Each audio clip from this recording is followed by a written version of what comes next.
You're in there, aren't you? Open up. Give me a break.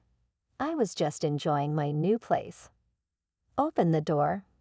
I didn't want to be a nuisance to the neighbors, so I reluctantly opened the front door. You're infertile and you're still leaving the house. I don't acknowledge you as a daughter-in-law. My husband, his mistress, and my mother-in-law were all standing there. Huh. For the sake of the new wife and the grandchild that's on the way, we'll take this house as compensation. Please leave. Yeah, get out already. That's right, infertile woman. Thanks for everything. Oh, they really say whatever they want, don't they? They don't even realize. They're mistaken. My name is Michelle. I'm a 43-year-old office worker. My husband, Stephen, is a year younger than me. We don't have children. We thought it would happen naturally, but we weren't blessed. After many discussions, we chose to live just the two of us. I don't regret it. The apartment we've lived in since we got married is small and old, but it's not inconvenient. Saving money for our own home and living modestly is enjoyable. Recently at work, I was assigned to the planning department, which I had always hoped for. The hard work I put in at the sales department paid off. I got a raise and became someone who's relied upon in the company. It's not an exaggeration to say that my job is my passion, especially since I have no children. But it seems my husband feels differently. Huh? You quit your job again? Yeah. What, you didn't discuss it with me?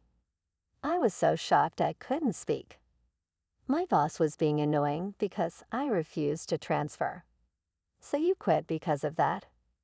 Technically, yes, but I'm the victim here. It's wrongful termination. I sighed. Then you should sue and claim. Compensation? Nah, I don't want to make a big deal out of it. I know the truth. He wasn't wrongfully terminated. This is just one of my husband's bad habits. He can't stick to a job. It's not that he's unserious, but he just suddenly gets fed up and quits. It's become normal for him to change jobs every 2 or 3 years. Each time, it disrupts our budget and lifestyle, which is exhausting. As his partner, I can't just tell him to endure a job he hates, but we're both in our 40s now.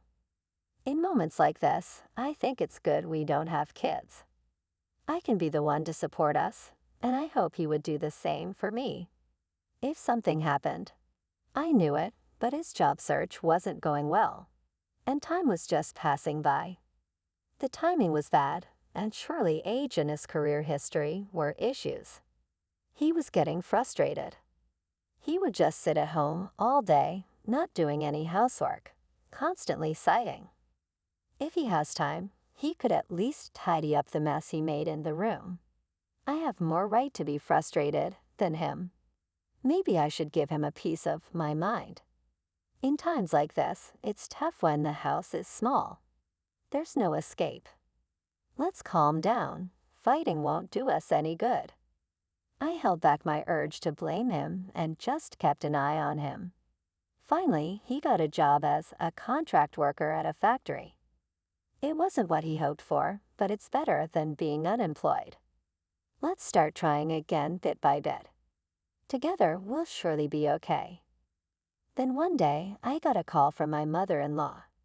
Hello, Michelle. What's the matter, Mom?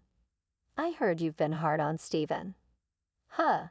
I let out a surprised exclamation. I couldn't get what she was talking about. You're being harsh on Stephen, who's hurt from being wrongfully terminated, aren't you? Hold on, I don't recall doing anything like that. Do you mean, that's what I want to know? Pushing him to work or to clean up? You've been harsh, haven't you? Why would it come to that? Indeed, I did say things like, hope you find a job soon, and please pick up the stuff you left out indirectly, but it was never in a commanding tone. This is also one of my husband's bad habits. Whenever something happens, he immediately runs to his mother, and he even exaggerates the story. I think it's bad that his mother takes it all at face value, but I wonder when he'll ever grow up. That's too much. Stephen wouldn't blame you, would he? Well, there's no reason for him to. What are you saying, Michelle?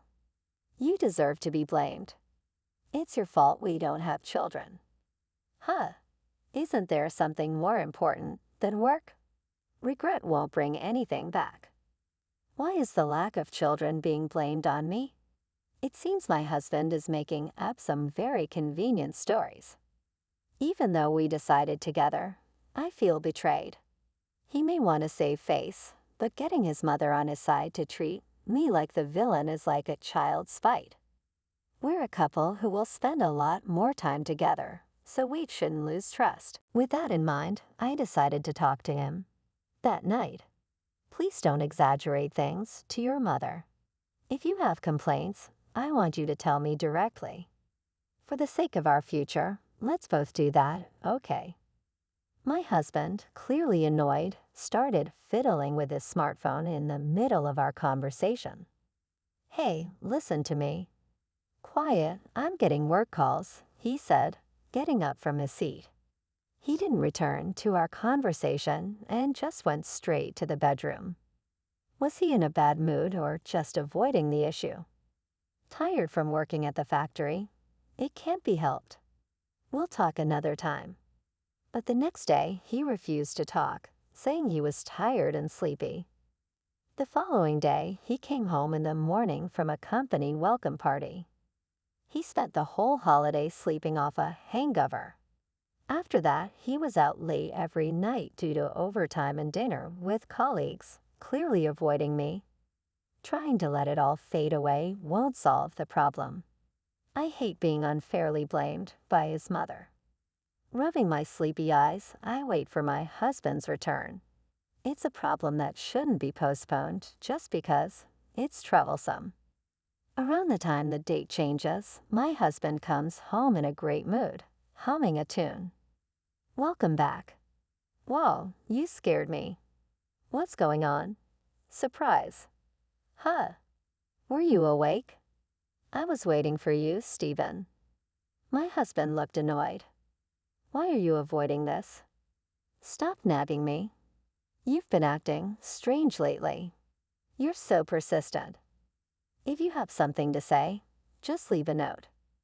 A note was the deal to settle things without talking. Yeah, can't believe you remember. Such old stuff. You really are persistent. I was stunned. Did he forget our marriage vows? I said a couple should understand each other, and you agreed with me. I used to like your diligence, but now it's inflexible and burdensome. That's harsh. If you don't want to lose me, you better change your attitude. There are other women out there. What do you mean? Exactly what I said. Are you cheating? I had suspicions about his recent behavior. You're kidding, right? What have I done? I told you, you're being too clingy. Do you want a divorce? Don't say that. My husband clicked his tongue. He pulled a paper out of his bag and shoved it at me roughly. It was a completed divorce form. Why do you have this? I was asked to write it. By whom? You know who. No, I don't understand. There's another woman who wants me to fight it. I was at a loss for words. Had my husband written the divorce form at his mistress's request? Now that you understand, don't get cocky. You're nothing without me, so know your place. I gripped the divorce form with trembling hands. I could hear my heartbeat. What time do you think it is? I'm going to sleep. You go somewhere and cool off. My husband disappeared into the bedroom.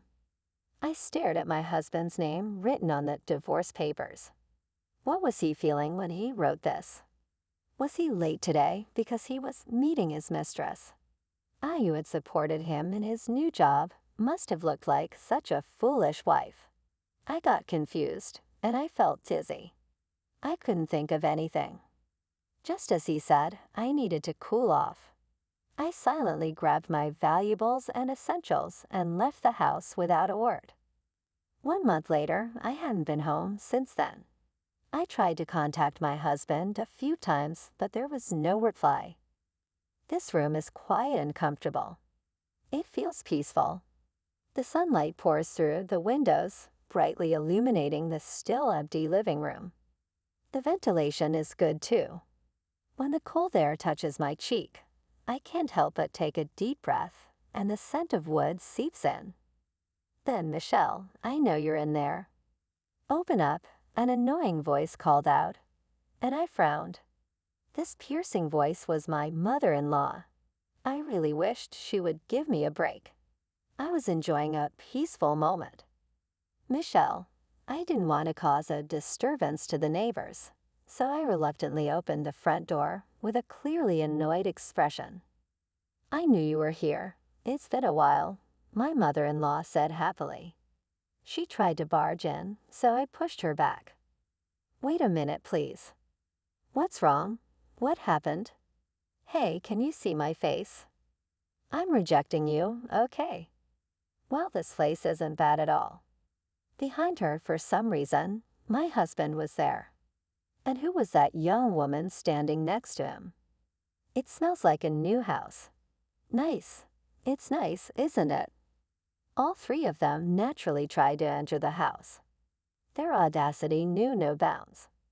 Wait a minute, how did you find out where I am with Stephen's child, pregnant? That was news to me. Yet surprisingly, I wasn't much shaken. Why is that?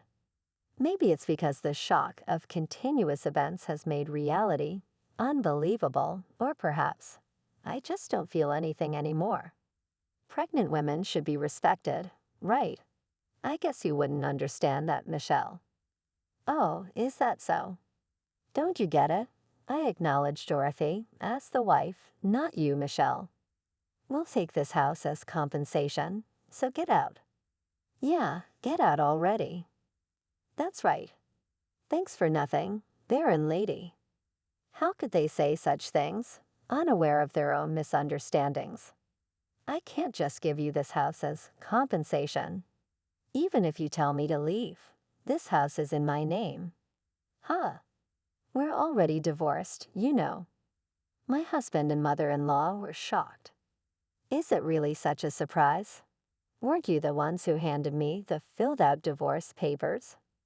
Michelle, what do you mean? Weren't you planning to start a new life with us? I had no such intention. The mother-in-law panicked, and my husband was furious. What are you talking about? I bought this house with my own money. Huh, incredible. They probably haven't read a single one of the emails I sent. You really didn't know anything, did you? The night my husband handed me the divorce papers, all the endurance I had maintained as a wife suddenly vanished. Filled with a sense of liberation, I was so happy that I couldn't think of anything else. Wait, does this mean my free life is about to begin? When I realized this, I got so excited. I felt dizzy.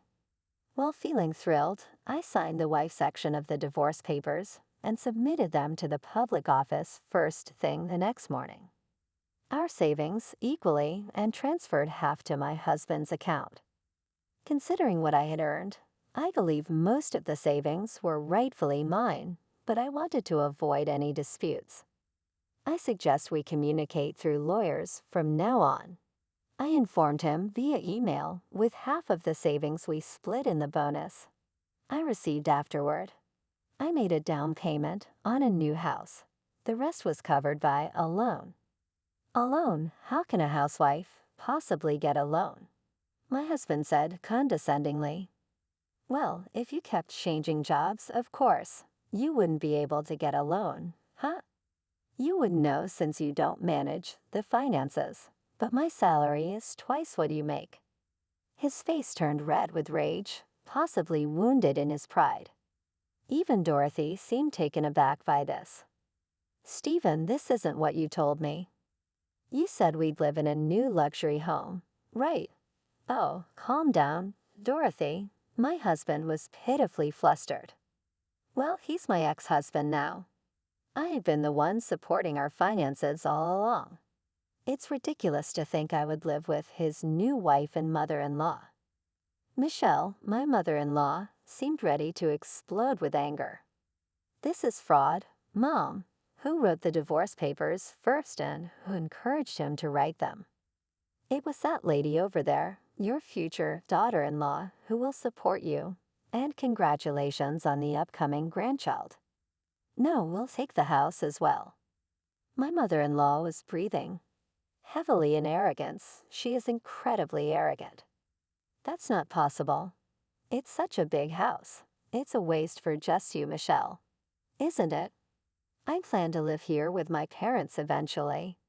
What is this daughter-in-law talking about? No, I'm no longer your daughter-in-law. We have no relation. And who knows, maybe I'll have another wonderful encounter. Of course, I wouldn't say that out loud. What are we going to do? I was all set to live in this house. The mother-in-law slumped her shoulders. What happened to the apartment you were living in, Mom? I sold that old place. You sold it? Yes, when I happened to see you moving appliances into this new house. I immediately contacted Stephen, and he invited me to live with you all. So that was the situation. That means the only thing left is the small, old house I used to live in. Not that I feel sympathy for them, unlike you, Michelle, who is a tough career woman. We now have a young and docile daughter-in-law and a grandchild on the way, and we thought we'd be secure with a new house in the future. I wish she'd stop speaking ill of people while looking so pitiful. Who's tough? I had to be strong because my husband was so pathetic. Oh, what a letdown. But I'll go home and tell Daddy everything. Dorothy seemed to have given up. Huh. Wait, that's too bad. If Daddy gets angry, it's going to be a big problem. You better take responsibility. Dorothy, please anything but that. In school, this lady, despite her flashy looks, had zero experience with men. It turns out my husband was her first, and she didn't know he was married. Believing the classic cheaters line, my wife and I have grown apart. We'll be divorcing soon. She went out of her way to prepare the divorce papers for him. It sounds like she'll make a very considerate wife. Good for you. Congratulations. Well, that's the situation. You all can do as you please now. Wait. I felt a chill as my ex-husband clung to the door, trying to keep me from closing it. Michelle, don't you have any maternal instincts? What do you think this new life coming into the world is, Michelle? If you can't give us alimony, we'll take this house as a birth gift instead. To my desperate ex-husband and former mother-in-law, I said with a broad smile, "Congratulations, goodbye," and mercilessly closed and locked the door. I planned to leave it to my lawyer, but it wasn't going to be that easy. After all, these are the kind of people who shamelessly demand someone's house. They won't back down easily. I can ignore further emails filled with resentment from my ex-husband by simply replying, "Please contact my lawyer." However, the real problem is my mother-in-law. She leaves long messages on the voicemail, which are truly annoying. Because of Michelle, I've become a homeless old woman. Could you at least arrange another apartment for me? This house is too cramped and suffocating. When I told my daughter-in-law to do some housework, she just said, "You do it." What am I supposed to do now? I would like to delete these voicemails immediately, but they might be useful. So I decide to save them. Their demands might escalate. They are shamelessly audacious after all. One day, an unwelcome visitor arrived at my house without any prior notice. The doorbell rang, and I gripped my smartphone, wondering if it was my ex-husband or mother-in-law, and if I should prepare to call the police. At the door stood a man with a stern look and sharp eyes. I was on guard. He seemed vaguely familiar, but I was sure I didn't know such an intimidating man. Could this be some sort of scam disguised as a door-to-door sale? Who might you be? I'm Smith, the factory manager. Then it hit me. Dorothy's father, the factory manager. That's right, she had mentioned telling Daddy. And there they were, my ex-husband and Dorothy peeking from behind him, grinning. They brought some tough-looking backup. Daddy, tell her. Please teach her a lesson. The factory manager's lips formed a thin line. His brow furrowed deeply, clearly very angry. I worried he might demand nuisance fees or birth costs. As I was about to resolve to call the police, looking at my smartphone. This is most regrettable. Dot what?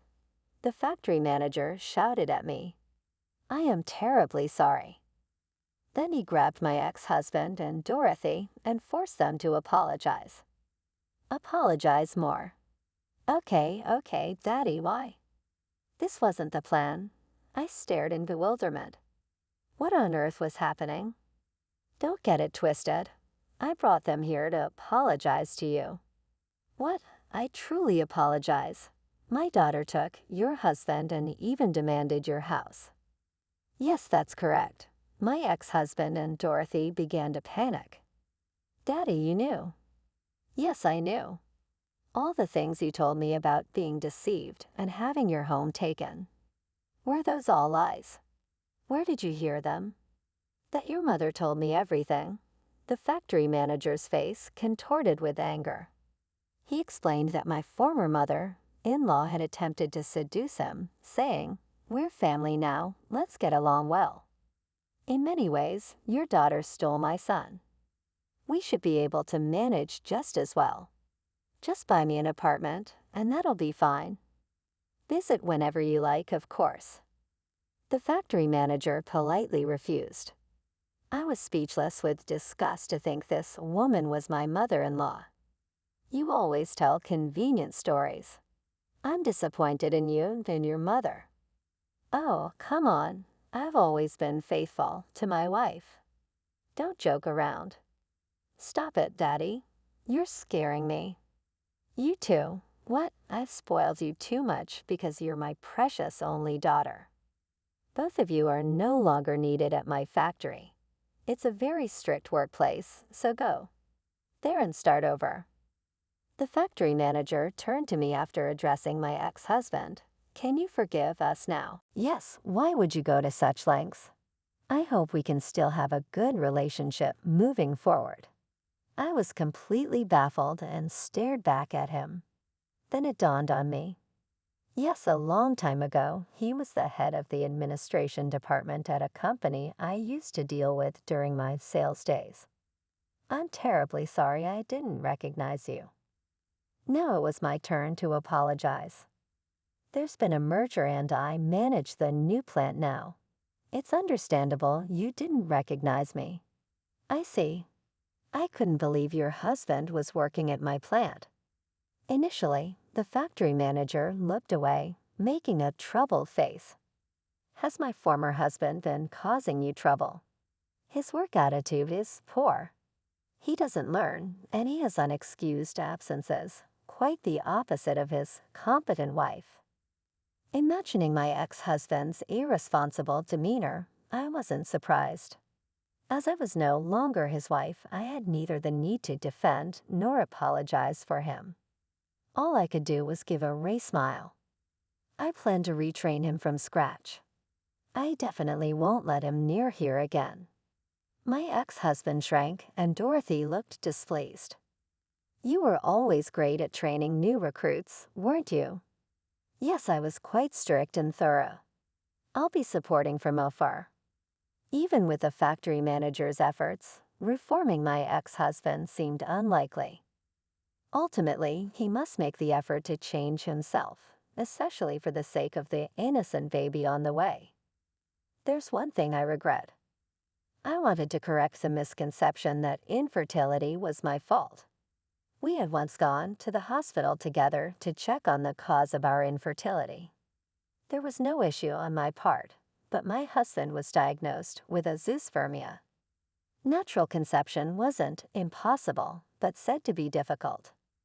That Dorothy got pregnant from just one slip-up with my ex-husband was either a miracle, they were incredibly compatible, or maybe the child wasn't his. Honestly, at this point, it doesn't matter to me anymore. The factory manager updated me while contacting me about work. He told me that they ended up living in that old cramped house for a while.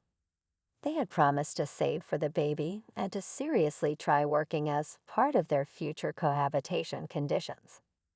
But Dorothy quickly couldn't stand that lifestyle. No surprise there. Stephen probably didn't realize since I managed our finances, but living on his income alone would be barely feasible, if not impossible, if 3 adults lived freely without saving. The savings I gave him during our divorce would be gone in no time. Dorothy went back to her parents' home after giving birth and never returned.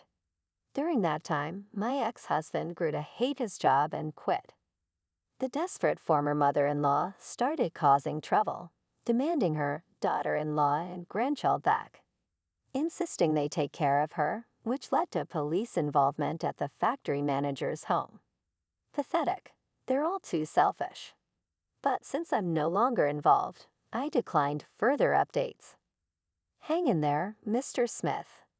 My new home is very comfortable. Being alone can be lonely, and I worry about what I would do if I got sick. But I've never felt it was good to have a husband at home. Living alone now feels no different than before. I believed that spouses should support each other, but it turned out he was just leaning on me. Having an unnecessary person gone doesn't trouble me at all. 7 years later, my well-settled home now also houses my parents, whom I called from the countryside. A former colleague from the sales department lives with us too. He was the man who always competed with me for the top sales position. After I moved to the planning department, the competition dwindled and he mentioned missing seeing my face.